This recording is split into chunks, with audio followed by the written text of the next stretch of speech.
In the fast-moving world of news, it's easy to miss the meaning between the lines.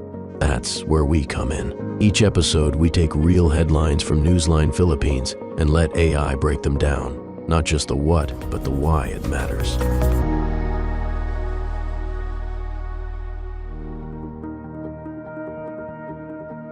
Hello everyone and welcome back to The Deep Dive. Today, we're looking at something really crucial for millions, especially in the Philippines. It's a big change in the Social Security system. We're basing this on an article from Newsline Philippines, dated July 31, 2025. Our goal here to really unpack the SSS's new pension reform program, figure out what it means for you, your finances, and, well, the bigger picture. That's right. And understanding these details, it isn't just, keeping up with headlines. It's about getting how a really fundamental part of the welfare system is changing.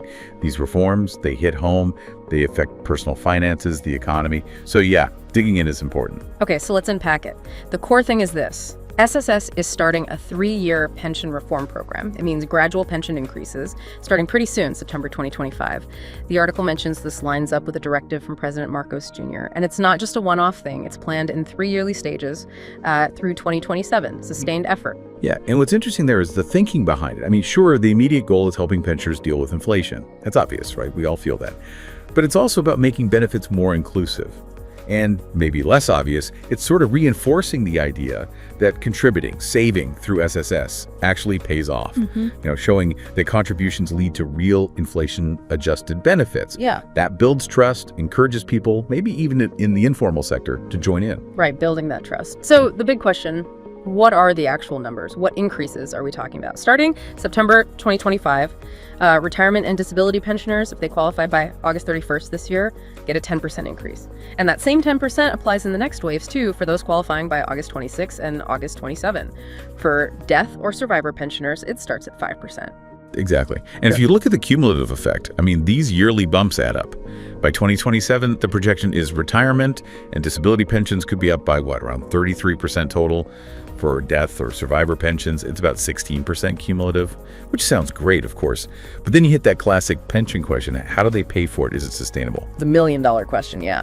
And SSS has tackled it head-on. This reform, it was approved by their commission, Resolution 340.2025, apparently.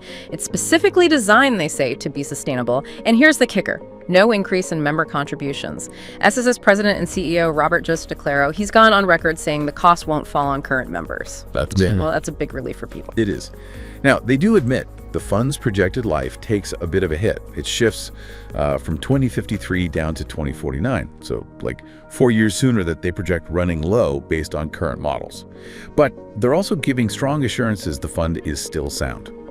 And they're not just sitting back, right? They're actively working on expanding coverage, getting more people contributing, improving how they collect payments, think digital payments, reaching self-employed folks, things like that. Yeah. Plus, don't forget the economic stimulus side.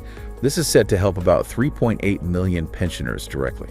And it's expected to pump something like PHP 92.8 billion into the economy over the 3 years. Yeah, 92.8 billion. Yeah, that's more spending money for people, support for local shops, a real boost for communities. It's not insignificant. So wrapping this up, what's the bottom line for you, the listener? Whether you're contributing now or thinking about retirement down the road, it seems to signal a real move to support pensioners against rising costs, with pretty substantial increases planned over time. And crucially, they're aiming to do it without asking current members to chip in more. Which brings it to a final thought, maybe something for you to consider. Given these pension increases are meant to fight inflation, but also keeping in mind that slightly adjusted long-term outlook for the SSS fund, how might this news make you think differently about your own financial planning, your retirement savings, maybe your investment strategy? Something to mull over.